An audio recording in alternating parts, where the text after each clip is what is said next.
thank you and welcome.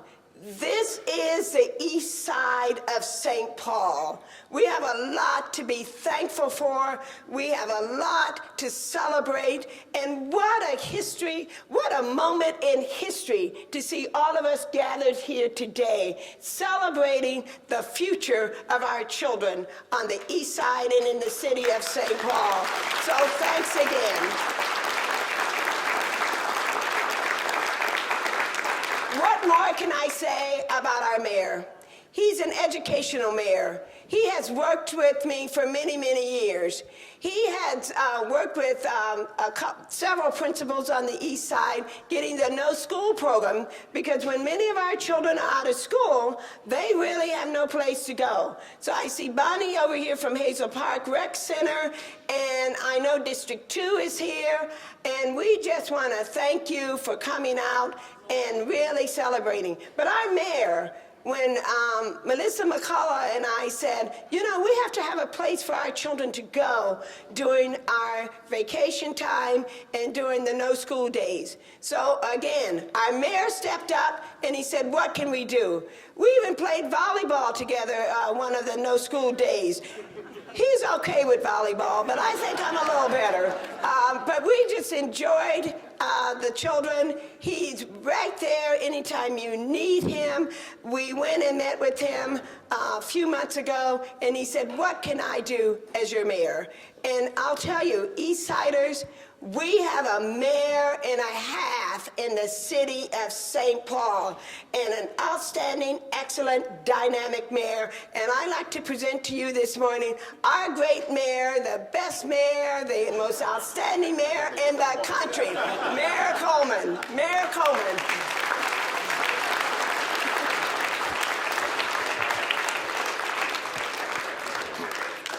You'll be sorely disappointed. Thank you, Dr. Henderson. Superintendent Silva just said if we could have 5 Dolores Hendersons, we could solve all the problems of the school system. And I said, you don't need that many. Maybe one more. We could use one over on the west side, and then we'd have all of our challenges faced. And the other thing, too, is I never ask Dr. Henderson what she needs. She tells me what she needs, and we just deliver. So that's how this works around here. Today I stand with a lot of community leaders that stand with future community leaders to say that we are strong, we are united, we are behind Superintendent Silva's plan to make sure that every school in the city of St. Paul is strong, every child in the city of St. Paul has all the educational needs met, every child in the city has the absolute best opportunity to learn, to grow, to go on to college, to go on to be successful in life. And the plan that we have before us and before the school board is the surest way for the city of St. Paul to get there. The fact of the matter is, you can tell what people value by what they invest in. If someone's driving a fancy car, that means they value a fancy car. If they're wearing nice clothes, that means they really like good clothes. In the city of St. Paul, we invest in our children because what we value is our children.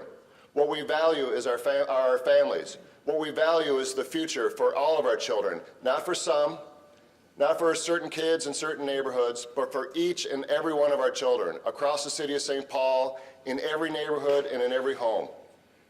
We need to make sure that every one of our children has the resources that they need to be successful. And it's important that we go forward with this plan because in order for us to make sure that education in the city of St. Paul is not some lottery, it's not some random game of chance, it is an absolute and unalienable right for all of our children, that we need to make sure that in every building and in every classroom, those resources are there, they're strong, they're growing. Kids have opportunities to play in bands, even if they have to stand outside in the snow in order to do it. I don't know how the lucky few that got to be inside on this day got to play, but think about those children that are out there playing those instruments. Think about what that means in terms of other things that are happening in their brains, in the development of all of their skill sets. Music, for instance, is not just it's not just an extra, it's not an add-on. It's a very important part of education. We need to make sure that all of those opportunities are there. And when the schools themselves can't provide those opportunities, then the city is going to step forward. And we're going to do them in our rec centers. We're going to provide programs in our libraries. We're going to partner with great organizations like Boys and Girls Clubs or any of our community organizations. We're going to have the support of the St. Paul Public School Foundation and other organizations like the Travelers Foundation, and we're going to bring all of those resources to bear. Not everything can be provided in every building, but as a community, we can stand strong. United with this plan, united with our superintendent, with our school board, with our educational leaders, with our community leaders, and we will make sure that every child in the city of St. Paul succeeds, thrives, grows, and is ready to step into a 21st century workforce with all the skills that they need.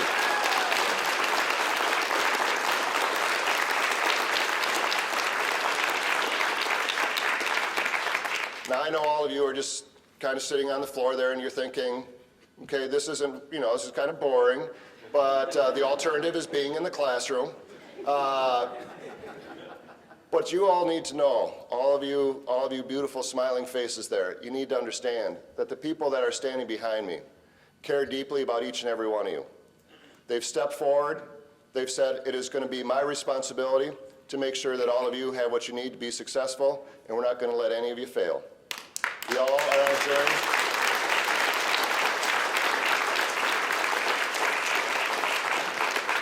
We're on a journey together, and we're all going to get there. But we wouldn't get there unless all of us, all of these folks behind me, were ready to step forward. One of those great leaders that I want you to hear from now is our great school board member and chair, Alona Street Stewart. Alona?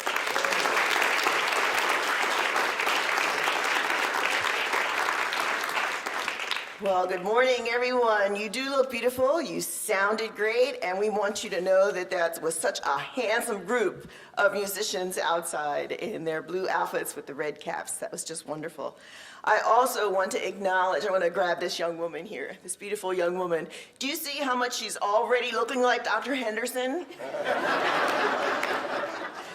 We know that, in fact, every day, the adults around you should be your role models, so that you already know what you're going to aspire to be like. And that is what's so important in St. Paul Public Schools. So young woman, I know that not in 20 years, but probably in 10 years, we will have recognized your leadership and how serious you are about the beautiful woman you should be.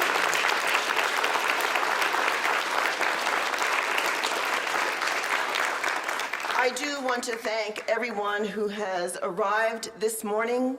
We know that when you got up today, we hope that you felt so excited about coming to St. Paul schools. But I also want you to know that when you go to bed at night, we won't be asleep yet. We will continue to be thinking about what we can do to provide the best education for you and working together to make sure that you have a safe and secure community to live in. Because it's not only what you're learning in your class. The Strong Schools, Strong Community effort that we have here in our vision is certainly one that is representing this whole city, every neighborhood, every household, and every family. The sign on the wall says welcome, and that's really what we want to make sure that we provide when anyone arrives in St. Paul. And so I do want to thank our mayor very much for his steadfast commitment to education in St. Paul Public Schools.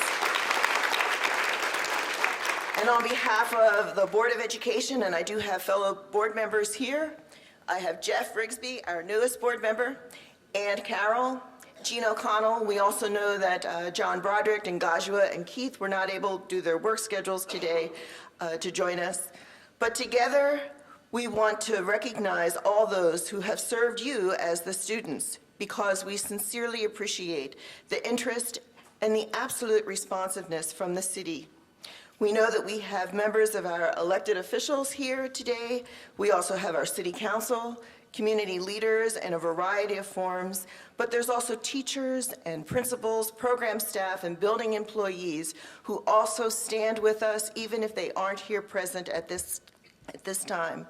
And above all, students, we want to recognize your families and those that love you for being able to say that this vision we have of St. Paul Public Schools can be realized. This plan has evolved from more than a year of planning and discussing. First, the vision came together, and then we placed data and experience in a context and constructed this district-wide comprehensive goal. And discussions about specific circumstances and information will continue as we move towards our goals and implementation.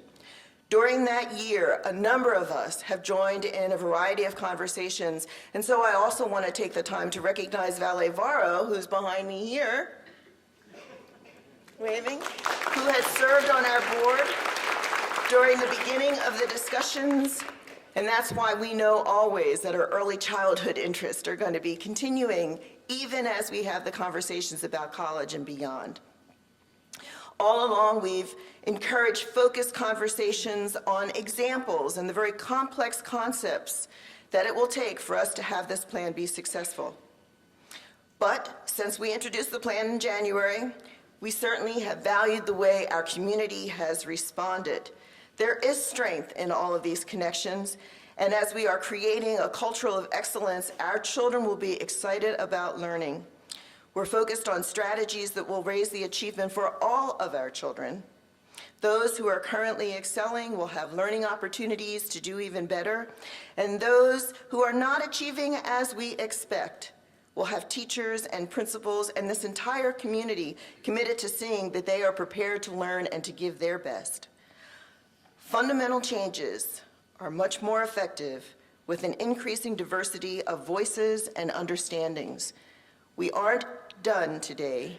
We aren't there yet. We will continue to invite you to engage us in deep and serious conversations to make sure that this plan is perfected along the way. I'm very confident that our work will offer the best for St. Paul's children of all backgrounds. And we know that as we continue to make adjustments to the plan, it will be for the good of all of our students so that we can remain faithful to the vision that we have for you. Jean and I were just over at Highland Park Senior High School this morning for a presentation of international baccalaureate students. And one of the posters that they had there was on the class that they're taking for the theory of knowledge. And I'll share these words with you for my closing comment. In this class, it is to recognize the need to act responsibly in an increasingly interconnected but uncertain world. We may not know today exactly how this plan will be implemented, but we know that by 2014, our goals will be so well defined and clarity provided for the changes that we expect, that together we can all look back and recognize that strong schools, strong community absolutely will be the future of not only the city of St. Paul, but for the state of Minnesota and our nation. So thank you very much for everything you've done in this uncertain world to help us know that we are increasingly interconnected on behalf of the future generations. Thank you very much.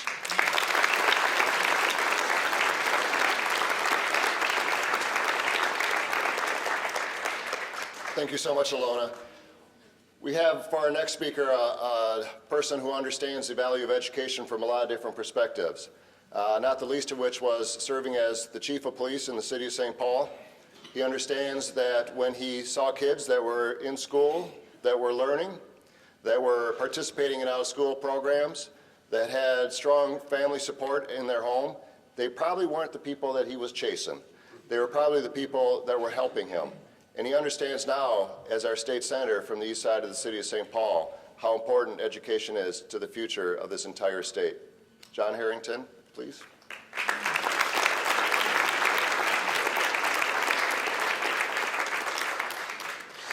Community schools, community policing. The two concepts are what I have been living for the last 33 years. Community policing is an idea that when communities come together in partnership to solve problems, that we're all safer. And one of the key components of a great and safe community is community schools. I'm pleased to strongly support the Strong Schools, Strong Communities plan. Schools, and particularly community schools, play a critical role in keeping us safe. It truly is like the buddy system in my mind. We are all safer when we're looking after each other. It is in the words of Dr. Martin Luther King, we are caught in that inescapable network of mutuality. What affects one of us individually affects us all. That is never more true when we talk about our children, and never more true than at a school. This plan brings and returns schools to the heart of the community where they really belong. I'm a kid who walked to school. I was a kid who knew the neighbors and the neighbors knew me. When I stepped out of line, I had grown-ups, grandparents, I had a lot of grandparents who all were there to make sure that I got back in line. That's what a neighborhood school does. It provides a place for parents and kids and all of us to come together. It is designed to help students at all of our community schools to achieve at the same high standard, and that is the point that I think is most important here. We're going to see the success that we saw in our magnet schools in every school in St. Paul.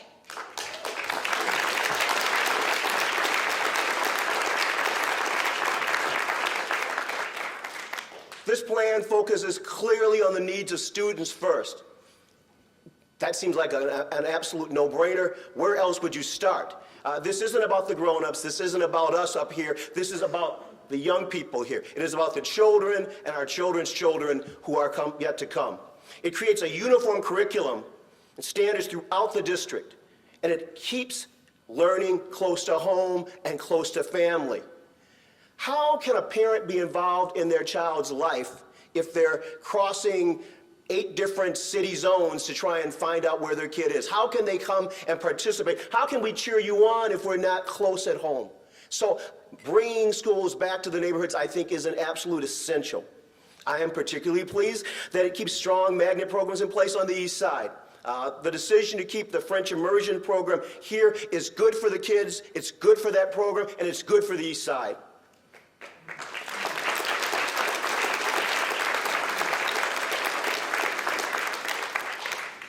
This plan, I would argue, is been a long time in the coming. I won't say it's overdue, but I'm glad to see it's finally arrived. We've known for years that the achievement gap here in St. Paul was in front of us. We've known it, we've seen it, we've talked about it, and now we're here ready to get our hands on it, we're ready to take care of it, we're ready to end the achievement gap, and this plan will help do that faster than anything else I've seen.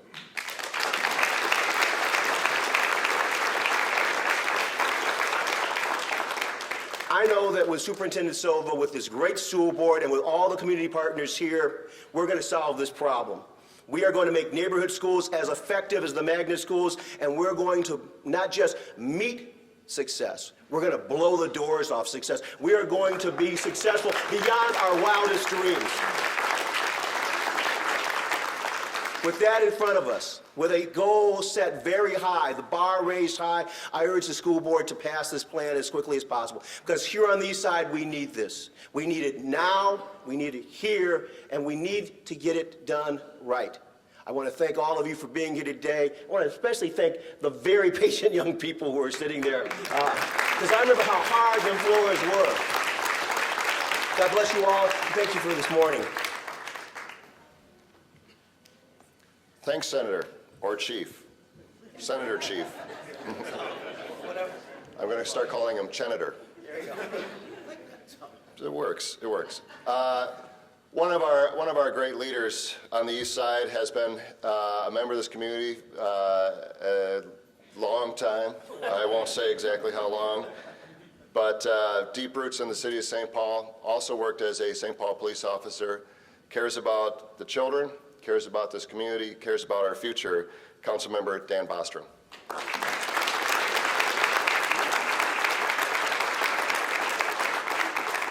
Thank you, Mayor, and good morning, everyone, and kids, good to see you. This is really a great new facility that we have here.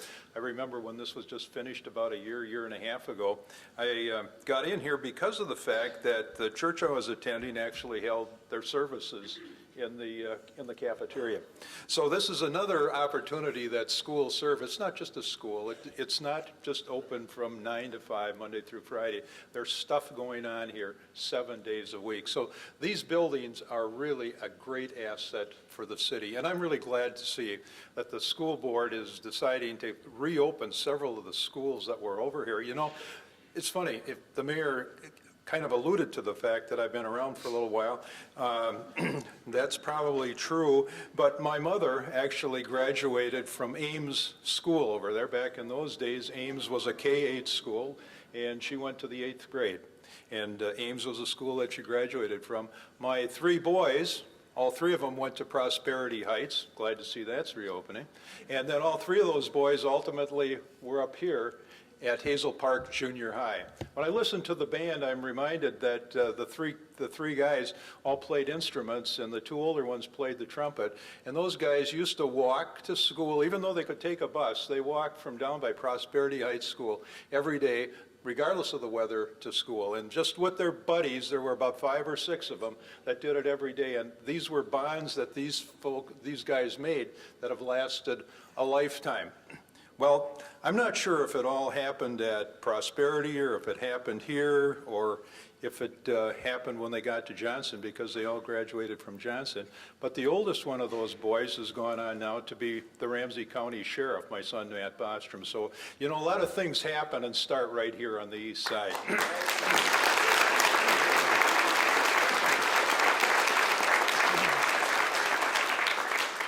With me today, I see a couple of my colleagues are Melvin Carter III, Russ Stark. Is there anyone else here?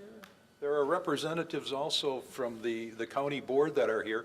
And the good part about all of this is we've got east side people in the legislature, the county board, the city council that all recognize just how important community and neighborhood is, and we're all working together on this. And the biggest thing was to get these schools back open again with meaningful programs that really work and that are going to be a benefit. Dr. Vincent is here from the Farnsworth program, and I met him maybe 10 years ago or so, or maybe it was longer than that. One of the most enthusiastic people I've ever met in my life. And how many of you here know Dr. Vincent? And, yeah, all right, I'm not lying, am I? They put together the aerospace program over at Farnsworth, and they invited me to go over there, and he said, you won't believe this, but we've actually got flight simulators over there. I didn't believe him. So I went over there and found out, in fact, they did.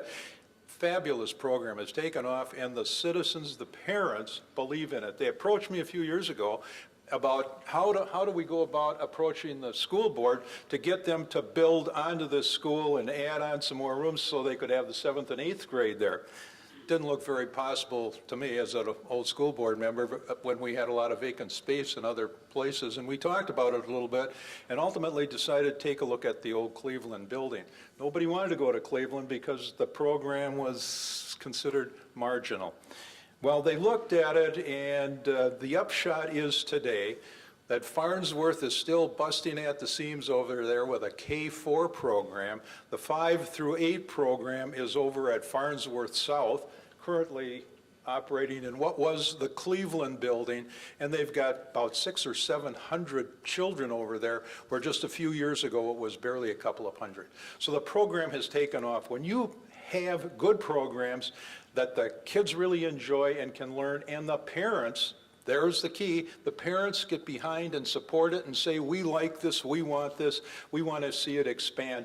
Great things happen. Now, as the city, we are focusing, the mayor was extremely helpful in creating this program we've got called Invest St. Paul. And we've been very successful in raising some additional money as a result of that. And a lot of it is going to be invested right in the neighborhood of Farnsworth South and at Payne in Maryland, the site of a new library and a recreation center that we are hopefully memorializing in the name of another great East Sider, Herb Brooks, as the Miracle Center. So there's just some fabulous things happening, and the city wants to be a part of it, and part of our program, after-school program, keeping the rec centers open, and that's why I am a real proponent of keeping our rec centers open, keeping those things staffed, so we provide children opportunities all day long and into the evenings and on the weekends. So the Board of Education, I know you have a tough job out there. I can really appreciate what you're doing. God bless you as you go forward with this. And to everyone that came out today, thank you so much for showing your support for St. Paul Public Schools. Thanks, Dan. I would be remiss if I didn't recognize the members of the faith community that are here representing churches throughout the city of St. Paul. We have Reverend Patterson, we have Reverend Gill, we have Reverend Foy. I saw Reverend Miller, there we are, and then Reverend Battle snuck in the side door. They're over there. He's a shy, retiring kind of guy, so he's just off to the side. Thank you all for being here, because we can take care of your minds. We can take care of your minds in this building, but our spirits also need a little nurturing every once in a while, so appreciate that. In closing, I just want to remark that as I walked in here today and I saw the kids out playing in their instruments and their jumpsuits, I thought about that great program over at Farnsworth, but I thought about the fact that tomorrow the space shuttle will land on its final mission. It undocked from the space station yesterday for the last time. I thought back over the 30 years of the life of that space shuttle. About that time, I remember I was a freshman in college, and I submitted a paper. I did actually submit one paper in college. But that paper was printed on a dot matrix printer. And honestly, the professor looked at it and said, "What is this?" I said, "It was printed off you did a paper on a computer? What's a dot matrix printer? What is that?" And it was so surprising. The technology was so fresh that they really didn't, it was just amazing. So think about what's happened in those 30 years. Think about the changes in technology. Think about how many billions of text messages are sent in this country every year. Think about what you can do with an iPad. Think about what you can do with a smartphone. Think about how that technology has changed. Now fast forward 30 years. When all of you sitting in this room are going to be the leaders of this community. You're going to be the doctors, you're going to be the business leaders, you're going to be the educators, you're going to be the next astronauts, not going to the space shuttle, but maybe to Mars, maybe beyond. You're going to be inventing things, you're going to be tweaking things, you're going to be doing things that we can't even imagine today. It starts here. It starts in this building. It starts in classrooms across the city of St. Paul. If we fail in our mission to make sure that you're all prepared to lead us into the future, then we have failed as leaders in this community. Let me tell you, we are not going to fail. We will not fail you. Thank you.